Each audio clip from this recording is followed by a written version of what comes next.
તો આજે મતદાન મથકો પર ઈવીએમ પહોંચાડવામાં આવશે। રાજકોટ મનપાની ચૂંટણીમાં કાલે મતદાન થવાનું છે, ત્યારે ઈવીએમ મશીનોની આજે વહેંચણી થશે। પોલિંગ સ્ટાફ મતદાન કેન્દ્રો પર પહોંચશે। 6 કેન્દ્રોથી ઈવીએમ મશીનો રવાના થશે। તો 6 કેન્દ્રોથી અલગ અલગ જે મતદાન મથકો છે ત્યાં ઈવીએમ મશીન જે છે તે રવાના કરવામાં આવશે। અંતિમ ઘડીની તૈયારીઓ જે છે તે કરવામાં આવી રહી છે।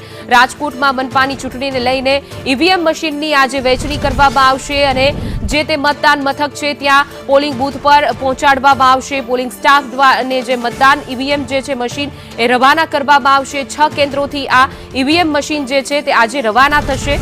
રાજકોટ મનપાની ચૂંટણીને લઈને અંતિમ ઘડીની તૈયારીઓ છે। વધુ વિગતો સાથે મયુર સોની અમારી સાથે રાજકોટથી લાઈવ જોડાઈ ગયા છે। જે મયુર, આવતીકાલે મતદાન છે, અંતિમ ઘડીની તૈયારી છે, હવે ઈવીએમ મશીન જે છે તે મતદાન મથક બૂથ ઉપર પહોંચાડવામાં આવશે।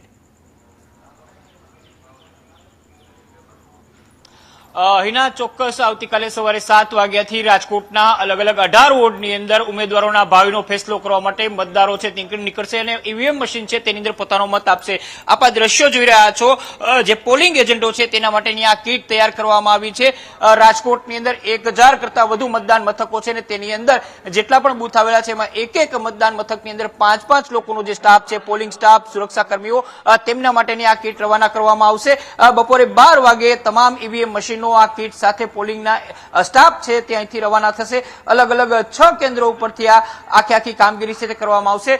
હું તમને ઈવીએમ મશીનના જે સ્ટ્રોંગ રૂમ છે તેના દ્રશ્યો પણ બતાવીશ, કારણ કે ભારે સુરક્ષા વચ્ચે ઈવીએમ મશીનનો સ્ટ્રોંગ રૂમ છે તે લોક કરીને રાખવામાં આવ્યો છે। આ રિઝર્વ ઈવીએમ મશીનનો સ્ટ્રોંગ રૂમ છે ને એની જ બરોબર બાજુની અંદર અહીંયા ઈવીએમ મશીન છે તેના માટેનો સ્ટ્રોંગ રૂમ રાખવામાં આવ્યો છે।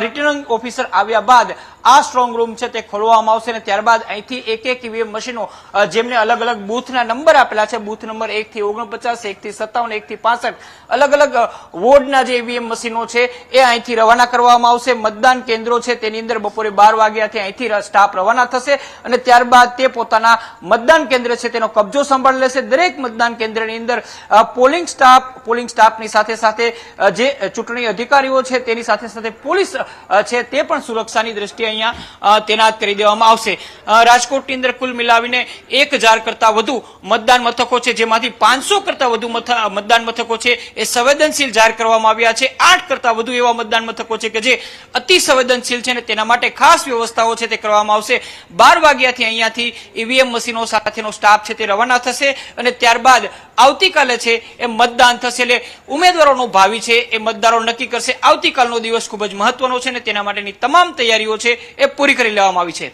જી બિલકુલ મયુર, અમારી સાથે જોડાવા બદલ, સમગ્ર માહિતી આપવા બદલ આપનો આભાર।